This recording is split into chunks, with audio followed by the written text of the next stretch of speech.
दोस्तों खुश आमदीद कहेंगे एक बार फिर से आपको बाज़ार शेयर्स और उसके साथ साथ top stories of the day. बाज़ार जो कि आज 81,000 पॉइंट्स की सतह पर कदम रखा और कदम रखने के बाद थोड़ा सा फिसला है। कल से पहली बार पाकिस्तान स्टॉक चेंज में पेश हो रहा है ट्रेडिंग के लिए, जबकि एक के बाद एक दूसरा शेयर आज फिर हम 4 टॉप शेयर्स पर बात करेंगे जो कि इस वक्त ज़बरदस्त अपील कर रहे हैं, बड़ा पोटेंशियल है उनमें, उन पर विद टारगेट प्राइस और स्टॉप लॉस क्या रहेगा उस पर बात करेंगे। जबकि टॉप स्टोरीज़ में आज काफ़ी अहम डिस्कशन रहेगी। बाज़ार जो कि आज जिसमें कि वैल्यू, वॉल्यूम्स और number of number of trades तीनों फॉर्मेट्स में इजाफा हुआ। कल चूँकि अनफॉर्चुनेट इवेंट था, चूँकि आग लगी थी और कुछ ब्रोकर्स के टर्मिनल्स स्विच ऑफ रहे throughout the trading session, volume कम देखा रहा। आज उसकी भरपूर हमने वॉल्यूम में इजाफा देखा गया। 74 करोड़ शेयर से ज़्यादा का काम बाज़ार में, जिसकी मालियत बढ़कर 31.6 अरब रुपए को पहुंच गई कल के 31 करोड़ शेयर्स के मुकाबले में। वैल्यू जहां पर 16.4 अरब रुपया थी। कुल 450 शेयर्स में आज ट्रेड हुआ। 3,54,000 से ज़्यादा की नंबर ऑफ़ ट्रेड्स रहीं। फैला है अक्रॉस द बोर्ड, तमाम सेगमेंट में फैलाव देखा गया। 3,54,000 से ज़्यादा की नंबर ऑफ़ ट्रेड्स। कल हमने 1,64,000 शेयर्स की नंबर ऑफ़ ट्रेड्स लगते हुए देखी थी बाज़ार में। 137.5% का इजाफा वॉल्यूम में, और जो ताकत का तवाज़न है वो स्टिल बुलिश रहा। 242 शेयर्स में इजाफा, 187 की कीमतों में कमी, जबकि 21 स्टॉक्स आज मुस्तहकम देखे गए।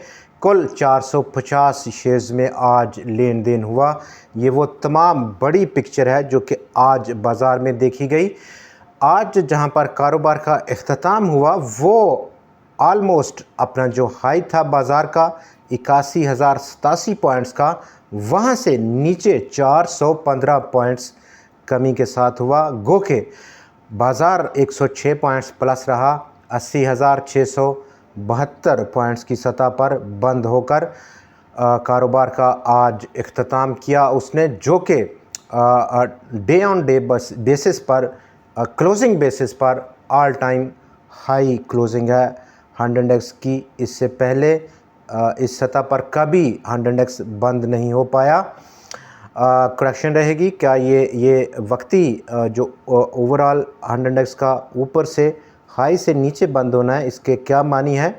और आज जहां पर इनफरादी तौर पर हम देखें तो आटोज़ ने रूल किया।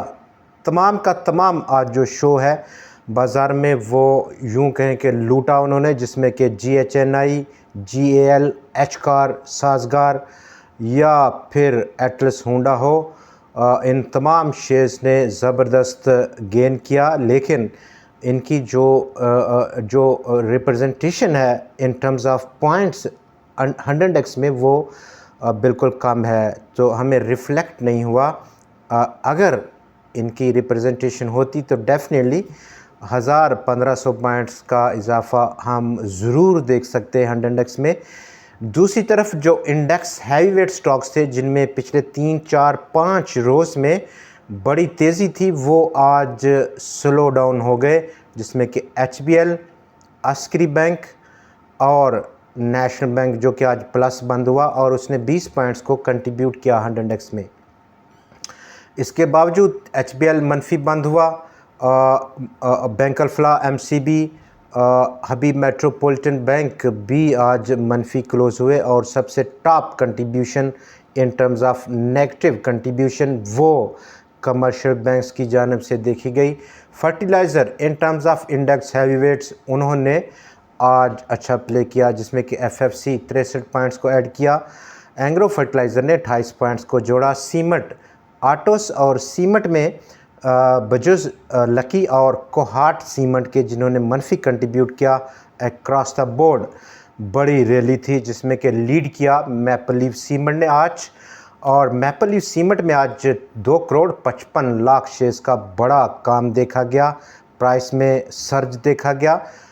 थोड़ी सी साथ में मदद की डीजी खान सीमेंट ने भी, तो डीजी खान सीमेंट भी इस वक्त बहुत अट्रैक्टिव नज़र आ रहा है। नंबर 1 ओवरऑल नियर टर्म के लिए कल या उससे अगला दिन हम देखते हैं कि जो शिफ्ट है रिप्लेसमेंट की, अब कौन से स्टॉक्स इमीडिएटली यहाँ पर रिप्लेस करते हैं इन केस ऑफ के 100x को मज़ीद नॉन स्टॉप ऊपर जाना है। उस कनेक्शन में क्या आज जहाँ पर फर्टिलाइज़र, सीमेंट और फूड सेक्टर ने पॉजिटिव कंट्रीब्यूट किया, फूड सेक्टर जहाँ पर बात है तो वहाँ पर आज नेशनल फूड और इसके साथ साथ मिचेल्स फूड फार्म, जबकि यूनिटी फूड्स जो कि पिछले काफ़ी दिनों पहले ब्रेकआउट था, उसमें एक नई आज रैली देखी गई, सर्ज देखा गया।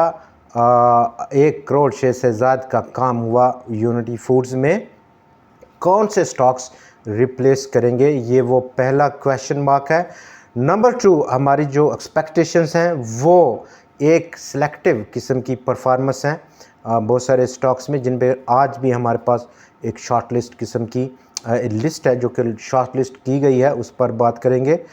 फिल वक्त हम बात करेंगे जो टॉप इस वक्त स्टोरीज़ है ऑफ द डे, उनमें अगर हम बात करें कि कल से पहली बार पाकिस्तान स्टॉक चेंज में पेश हो रहा है, ट्रेडिंग के लिए पहला दिन होगा। यूडीएल इंटरनेशनल कल अपना डेब्यू करेगा पाकिस्तान स्टॉक चेंज पर, और उसका ये डेब्यू इस सूरत में पॉसिबल हुआ है जो अमेंड किया पिछले दिनों आपने देखा, रूल्स को अमेंड किया पाकिस्तान स्टॉक चेंज ने। उस रूल के तहत अब जो स्कीम उसने रखी अरेंजमेंट ऑफ मर्जर्स की, एक्विजिशन की पाकिस्तान स्टॉक चेंज ने, कि एक लिस्टेड कंपनी जो कि पाकिस्तान स्टॉक चेंज में लिस्टिंग है वो मर्जर कर सकती है किसी नॉन लिस्टेड कंपनी से, चाहे वो उसके अपनी सब्सिडरी हो या कोई दूसरा बिज़नेस करती हो। तो उस कनेक्शन में UDPL यानी कि फर्स्ट प्रूडेंशियल मुदारबा उसने अब मर्जर किया है UDL इंटरनेशनल के साथ। याद रहे कि फर्स्ट प्रूडेंशियल मुदारबा 7 जून से उसकी ट्रेडिंग सस्पेंड है पाकिस्तान स्टॉक चेंज में। तब जब उसकी ट्रेडिंग सस्पेंड हुई उस दिन रेट उसका 8 रुपये था। अब वो मर्जर के बाद दोबारा से जान में जान आएगी, बहाल होगी ट्रेडिंग। मिल्लत ट्रैक्टर्स ने तमाम उन न्यूज़ को जो एक प्रोमिनेंट न्यूज़पेपर, इंग्लिश न्यूज़पेपर में छपी कल, उसको बेसलेस कह दिया कि कोई केस हमारा कहीं से भी ना कोई नोटिस आया टॉप मैनेजमेंट को और ना कहीं से हमें कोई जुर्माना हुआ है, बेसलेस कहा। और मिल्लत ट्रैक्टर्स ने आज मुस्बत रुझान दिया इस न्यूज़ के बाद। इकोनॉमिकली अगर हम देखें तो गवर्नमेंट ने वो फ़ैसला जो कि उसने प्रोटेक्टेड कंज्यूमर इलेक्ट्रिकल कंज्यूमर पर किया था 200 या 200 से कम यूनिट के इस्तेमाल करने पर, वो फ़ैसला वापस लिया और अब वो सब्सिडी देगी गवर्नमेंट उन कंज्यूमर्स को जो कि प्रोटेक्टेड कंज्यूमर्स थे। देखना ये होगा कि कहाँ से मैनेज किया जाएगा ये जो सब्सिडी दी जा रही है। Most likely public sector development programme को मज़ीद कट किया जाएगा। इससे पेशतर भी 250 बिलियन रुपए पब्लिक सेक्टर डेवलपमेंट प्रोग्राम को कट कर दिया था गवर्नमेंट ने। आगे बढ़ते हैं और ख़बरों में जहां पर टॉप न्यूज़ है, एक्निक यानी कि executive committee of the national economic council ने आज शेड्यूल कर रखा है कि वो $1.2 बिलियन की फर्स्ट फेज़ ML1 प्रोजेक्ट जो कि CPEC का प्रोजेक्ट है, रेलवे प्रोजेक्ट है ग्वादर टू चाइना, उसकी मंजूरी दिए जाने का इम्कान है, जो कि एक बहुत बड़ा पॉजिटिव साइन है। पाकिस्तान के बहुत सारे जो लिस्टेड सेक्टर हैं पाकिस्तान स्टॉक चेंज में, जैसे कि सीमेंट, स्टील या उनकी अलाइड इंडस्ट्री के लिए। पाकिस्तान के वज़ीर ख़ज़ाना अब इसी हफ्ते चाइना के विज़िट पर जा रहे हैं, जहां पर वो चाइनीज़ गवर्नमेंट के साथ $15 बिलियन की जो डेट पाकिस्तान का है उसको रीस्ट्रक्चर करने की दरख्वास्त करेंगे, दरख्वास्त लेकर पहुंच रहे हैं।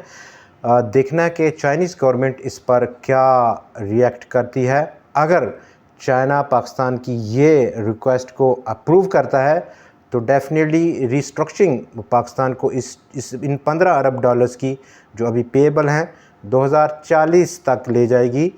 लाइकली इसकी क्या चांसेस हैं, ये बहुत बड़ा क्वेश्चन मार्क है। फिलवक़्त टोटल पाकिस्तान का जो एनर्जी प्रोजेक्ट्स थे इन सीपैक में वो 21 अरब डॉलर्स की टोटल इन्वेस्टमेंट थी चाइना की अभी तक, जिसमें कि 5 बिलियन यूएस डॉलर्स इक्विटी थी, बाकी डेट है। और चाइनीज़ जो इन्वेस्टर्स थे जिन्होंने ये प्रोजेक्ट लगाए या जो कंपनीज थी इन्वॉल्व, उनका जो लोन का तरीक़ाकार है लेने का लगाने का, वो इंटरेस्ट रेट्स इक्वल रखे उन्होंने लाइबोर यानी कि लंदन इंटरबैंक ऑफर रेट और उसके कनेक्शन के साथ, जबकि 4.5% एडिशनल मार्जिन भी उनको दिया गया था इन प्रोजेक्ट्स के लिए। पाकिस्तान का tax to GDP ratio fiscal year 23-24 में 9% था, as per two documents by FBR federal board of revenue. 9% GDP का टैक्स टू जीडीपी 9% का मतलब इन सिंपल आसान अल्फाज में ये है कि पाकिस्तान की जो टोटल टैक्स कलेक्शन है वो उसके जीडीपी जो टोटल जीडीपी है उसका 9% है। इन सिंपल कि इन केस फ़र्ज़ करें पाकिस्तान की जो टोटल जीडीपी है वो 385 बिलियन यूएस डॉलर है पिछले साल, जो कि एक्चुअल इससे थोड़ा सा 19-20 का फ़र्क हो सकता है एक्चुअल फिगर में। 385 बिलियन यूएस डॉलर की पाकिस्तान की टोटल ग्रॉस डोमेस्टिक प्रोडक्ट है और उसका 9% बनता है ऑलमोस्ट 34.65 बिलियन यूएस डॉलर, जो कि पाकिस्तान ने टैक्स कलेक्ट किया है इस गुज़रे साल में। अब मज़ीद हम आगे बढ़ेंगे प्रोग्राम में, और प्रोग्राम में जहां पर हमने देखा कि आज बैंक ऑफ पंजाब फिर से रूल किया, उसने 4 करोड़ 32 लाख शेयर्स का काम किया। इलेक्ट्रिक इमर्ज हुआ, 5 करोड़ शेयर्स का काम किया स्टॉक ने। उसकी जो बेसिक न्यूज़ है वो फाइनेंस मिनिस्टर साहब बहुत जल्दी उसके मामलात को दुरुस्त करने के बारे में बहुत फ़िक्रमंद हैं कि इलेक्ट्रिक के हम नेटवर्क 4 करोड़ शेयर्स का काम, मैपल लीफ 2 करोड़ 55 लाख, जबकि सल लिमिटेड आज 1 करोड़ 68 लाख शेयर्स का काम करने में कामयाब रहा। सल का यहाँ पर जो टर्निंग पॉइंट है वो 64 रुपये और 50 पैसे की सतह पर है। टॉप शेयर्स में हमारे पास आज के जो शेयर्स हैं जिसमें कि टॉप ऑफ द लिस्ट है रूपाली पॉलिएस्टर 17 रुपये 20 पैसे पर बंद हुआ। बहुत लोएस्ट है, माल जो जमा होता रहा पिछले काफ़ी महीनों से। डाउन साइड जो रिस्क है जो कि स्टॉप लॉस की जगह है वो 15 रुपये 20 पैसे है, यानी कि 2 रुपये यहाँ पर आप नुकसान कर सकते हैं स्टॉक में। गेन कितना हो सकता है उसको हमने जब मेजर किया तो इनिशियल टारगेट निकला 25 रुपये 90 पैसे का। ये पहला इब्तदाई टारगेट है। दूसरा टारगेट इन केस ये ब्रीच आउट हो तो हमें दिखा देगा 32 रुपये 40 पैसे को। आलमोस्ट डबल 100% का गेन मौजूद है स्टॉक में। रिस्क अंडर कंट्रोल है, जब रिस्क अंडर कंट्रोल है तो नो टेंशन। दूसरा हमारा पर जो शेयर है वो HTL है। ब्रेकआउट देखा गया स्टॉक में आज 37 रुपये 70 पैसे को स्टॉक ने आज तोड़ डाला और 39 रुपये 99 पैसे पर पहुंचकर बंद हुआ। वॉल्यूम्स में पिकअप था, यानी कि पोटेंशियल ब्रेकआउट था। 51 रुपये अगला पॉसिबल टारगेट रह सकता है या उससे अगला नियरेस्ट 58 रुपये की सतह। नंबर 3 इमेज पाकिस्तान लिमिटेड 13 रुपये 44 पैसे की क्लोजिंग थी स्टॉक की आज। 12 रुपये 70 स्टॉप लॉस रह सकता है, जबकि अपसाइड इनिशियल रेजिस्टेंस बहुत करीब 16 रुपये 30 पैसे की सतह। नंबर 4 PABC 75 रुपये 41 पैसे की क्लोजिंग और नियरेस्ट और ट्रेंड चेंजिंग टर्निंग पॉइंट 82 रुपये 83 पैसे की सतह। इसके बाद अनचार्टर्ड टेरिटरी रह सकती है स्टॉक में। दोबारा हम रिव्यू करेंगे इस ब्रेकआउट के बाद, जो कि 82 रुपये और 83 पैसे की सतह पर देखा जा सकता है। आप तमाम हजरात का बहुत शुक्रिया। मिलते हैं कल आपसे फिर नए शेयर्स, नई खबरों और नए एनालिसिस के साथ। तब तक के लिए खुदा।